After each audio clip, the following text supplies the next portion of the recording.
Dadi wong musuhe akeh lah nak lomo, bahkan nglomani musuhe mesti dadekno disenengi.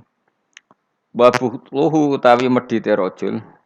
Wa bukhluhu te medhite rajul yubghiduhu iku iso gedhe apa bukhluhu hu ing rajul. Auladi maring anak-anake rajul. Dadi wong nak medhit anake apa gedeng. Ning tanggane diservis mbek wong tuane gak diservis. Akhire luwih seneng apa? Tanggane. Nyileh sepeda motor wae bapake ora oleh, malah akhire nyileh kancane. Akhire ra utang jasa mbek bapake, utang jasa mbek wong tuane. Kulo nu cerita elek banget, ora terima elek-elek banget. Ada orang soleh, menawa rada goblok. Mestine ya goblok. Wong soleh iku saking fanatike anak, didik anak ora oleh numpak sepeda motor, ora oleh nyetel TV. Singkat cerita wong soleh iku tuwek, sepuh-sepuh meh mati nu sowan kula, mbek nangis. Anak iku ilang katut tangeran ning di pokoke irang. Gara-garane iku pertama cah iku iso numpak sepeda motor ya disilai kancane, roh rasane ndelok TV ya disilai tanggane. Akhirnya nyuwun sewu tangga iki lala rapati salat ngejak anake wong saleh iki merantau ning Jakarta. Akhirnya lam yusolli, katut ra salat. Iku nangis. Nangis iku siji nangisi anake, nomor loro nangisi tobat.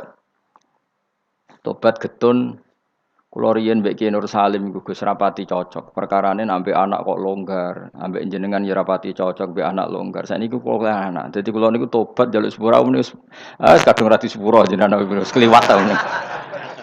Mergo terus tak omongi, bapak kula niku luwih di perhitungan timbang jenengan. Jadi tadi ya bener anak rapati oleh delok TV ku apik, tapi probleme ketika kamu terlalu melarang, iki marsale bocah.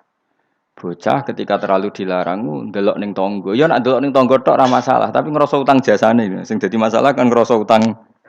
Nah, ketika ngerasa utang jasa, artinya kan keinginan tangga iki luwih dituruti tinimbang bapak. Yo nak tanggane soleh, nak ora.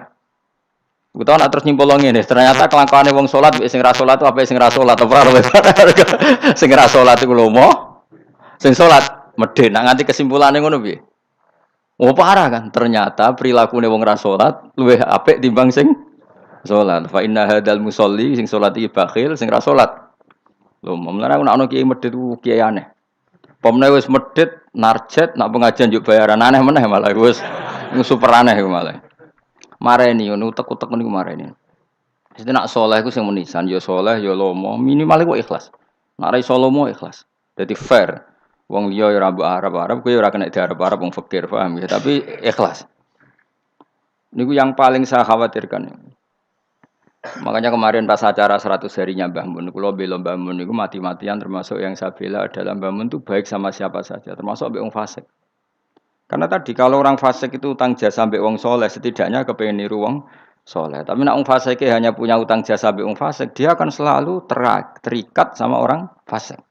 Misalnya ketemu koncone fasik disangoni, ketemu koncone fasik ditraktir, pas ketemu wong soleh disinisi. Akhirnya mbek wong soleh dendam, ambek wong fasik tertarik kan. Makanya saya punya hadis untuk makalah itu. Rasul akli badal iman billah at-tawaddud ilan nas wastinaul ma'ruf ila kulli barin wa fajirin. Jadi setelah akal mengantar kita iman billah, akal harus kita gunakan untuk supaya kita berperilaku simpatik dan berbuat baik kepada siapa saja ila kulli barin, baik pada orang baik maupun orang fajir, orang lajur. Logikanya tadi, misalnya Zaid itu fajir, ketemu tambahannya fajir ditraktir, dikeimangan, ketemu soleh di sini sih. Dia nggak mungkin tertanam simpatik sama orang soleh karena kenangannya buruk. Sementara sama orang fasik dia tertarik karena kenangannya baik. Kayak apa buruknya kita kalau ngandapi semua? Mengenai sarok wong soleh itu ya apian kabeh. Bapak mbok sapa ya apik. Mbah Mun ya apik.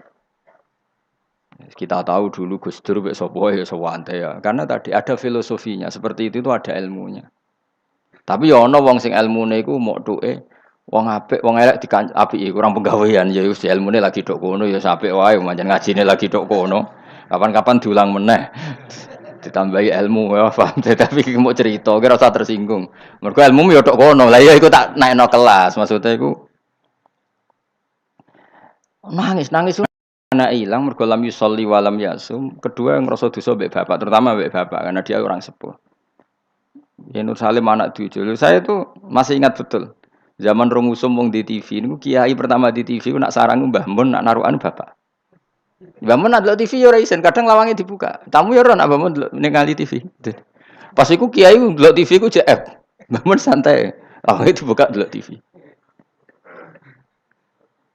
Dulu ya kiai do eskal cuma wong alim biasalah do rawani kan biasa kan sing melanggar wong alim kan do rawani. Ya gremeng ya akhirnya dadine gremeng. Biasa long soleh kan tukang gremeng biasa. Tapi orang itu akhirnya sadar karena tadi dia gak diperhitungkan. Iki bocah itu ya selawase bocah. Ketika dikekang delok TV ini wong tuane malah delok ning tonggo. Yang parah adalah dia merasa utang jasa ya mbek tonggo. Pertama numpak sepeda motor ya disilai temannya. Akhirnya koncone iku wayahe umur kerja katut. Karena di rumahnya dia koyo neraka, ora tau dikek dhuwit sebelah ikon ngaji. Servisnya kurang kok. Perintahnya banyak. Wong tentara wis digaji. Satpamnya digaji. Jadi kan kon ngaji terus tanpa gaji. Lan kula ambek anakku sembayang pun. Lah anak kula terus digugah biasa nganti sakniki. Memang itu ajaran saya. Istri saya itu kan keluarga sido kiri itu dulu eskal. Zaman Bi Haji Alid Hasan itu anggar bete juk duwe kula turulah digugah. Memang saya perintahkan. Dulu ya eskal istri saya tapi tak terangno. Orang paling harus terganggu oleh anaknya itu orang tuanya. Nah aku ra digugah terus jaluk mbak-mbak kangkang sakit mbak-mbak kangkang. Orang harus terganggu oleh anaknya itu orang tuanya. Kalau sudah kiri kan adatnya kan nggak sopan seperti ini. Saya bilang sopan itu kebutuhan setelah ilmu. Menurut ilmu adalah anak yang harus diganggu anak itu orang tuanya itu menurut ilmu. Sopan kok sih, bakas kok sih. Nomor loro telu. Aturan ilmu ditegakkan dulu.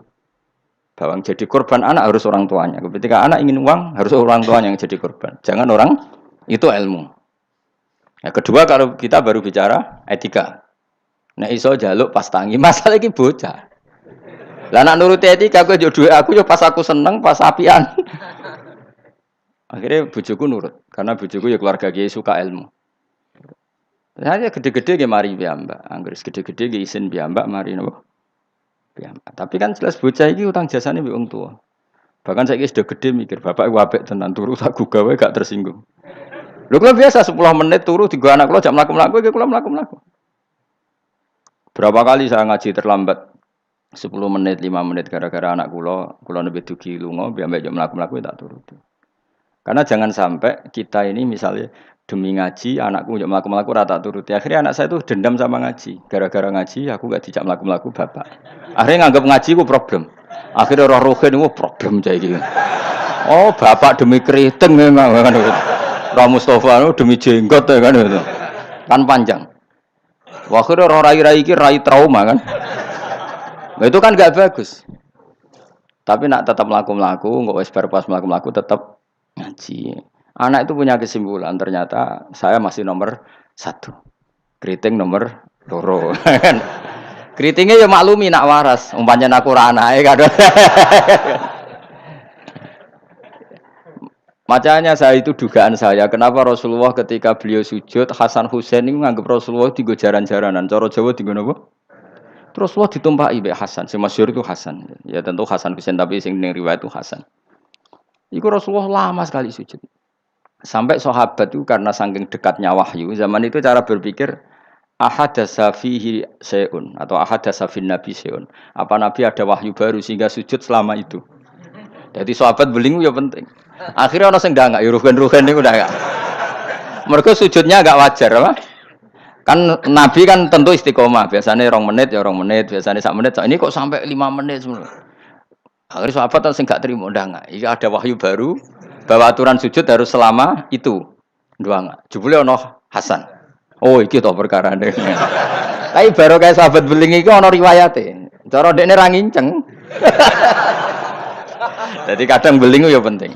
Tapi sing beling ben sahabat. Mergo tetep akeh ganjarane. Iki ora usah salat dangak-dangak ngono ora usah. Kau belingi sahabat paling ngono belingmu kebablas. Akhirnya Nabi ngendikan, tadi saya sujud, sebetulnya saya ingin standar, ingin istiqomah, tapi ada cucu saya. Terus alasannya Nabi, ben putuku ramangkel be aku. Jangan sampai kebaikan itu jadi problem bagi anak cucu kita. Coba misalnya Nabi kiai-kiai nyara saiki. Cah cilik nomor tok ora usah masjid biasanya. Itu, nek ono cah cilik teko jare karena khotibe tersinggung, pidato ora dirungono. dia momen jadi khotib kan ngono kok diganggu apa? Biasanya sing ngamuk khotib. Dulu pernah beberapa masjid itu kayak pengumuman anak kecil kan. Iku sing nglawan kula tangan tidar kok. Ben dolanan nang masjid. Dolanan ning gerbang malah kowe sampe bingung. Ngrame ya ben ganggu wong khotbah. Gak penting syarat rukun. Secara aku niku wis ra penting wis. Penting wis. Kula Jumatan ora tau meneliti ngono.